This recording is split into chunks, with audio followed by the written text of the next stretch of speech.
நிழல் குடை விழாவிற்கு வந்திருக்கும் பெருமைக்குரிய எங்களுடைய திரைப்படத்துறையின் அனைத்து பெரியோர்களுக்கும் மிகுந்த மகிழ்ச்சி கலந்த வணக்கத்தை, நன்றியை தெரிவித்துக் கொள்கிறேன். மற்றும் பத்திரிகை நண்பர்களுக்கும், இங்கு வருகை தந்திருக்கும் குடும்ப உறுப்பினர்கள் அனைவருக்கும் இது மிக சிறந்த ஒரு குடும்ப விழாவாக நடப்பது மிகுந்த மகிழ்ச்சியாக இருக்கிறது. சிவா ஆறுமுகம் மிகவும் சிரமப்பட்டு செதுக்கிய இந்த நிழல் குடை எல்லோருக்கும் பிடிக்கும் ஒரு சிறந்த படமாக, எல்லோரும் காண வேண்டிய ஒரு நல்ல படமாக, நல்ல திரைப்படம் காண்பது அரிதரிதாக இருக்கிறது. இது ஒரு நல்ல திரைப்படம். எல்லோரும் திரையரங்கில் வந்து கண்டு களிக்க வேண்டும். என்னுடைய மிக மனமுருகிய வேண்டுகோள் இதுதான். மற்றபடி தேவயானி மேடம் எவ்வளவோ வேலைகள் செய்திருக்கிறார்கள்,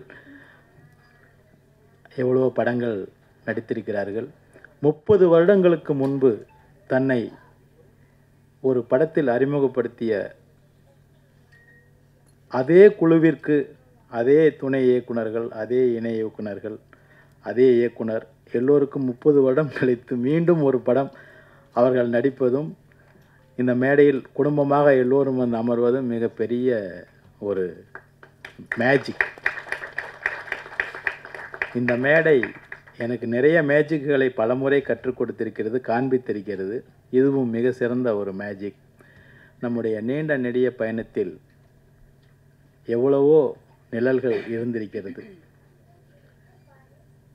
நம்முடைய நீண்ட நெடிய பயணத்தில் திரும்பி பார்த்தால் எத்தனையோ நிழல்கள் நம் பயணத்திற்கு துணையாக இருந்திருக்கிறது. சில சமயம் நிழல் இல்லாத நேரத்தில் சற்றென்று குடையாக, சில சமயம் நம் பயணத்தில் நிழல் இல்லாத போது சற்றென்று குடையாக எத்தனையோ உள்ளங்கள் வந்து நின்றிருக்கிறது. அதையெல்லாம் நாம் திரும்பி பார்த்தால் தெரியும். அப்படி திரும்பி திரும்பி பார்க்கக்கூடிய ஒரு விஷயத்தில் இந்த நிழல் குடையும் கண்டிப்பாக இருக்கும் என்று உங்கள் முன் கூறி எல்லோரையும் வாழ்த்தியும் வணங்கியும் விடைபெறுகிறேன். அன்புடன் ராஜகுமாரன்.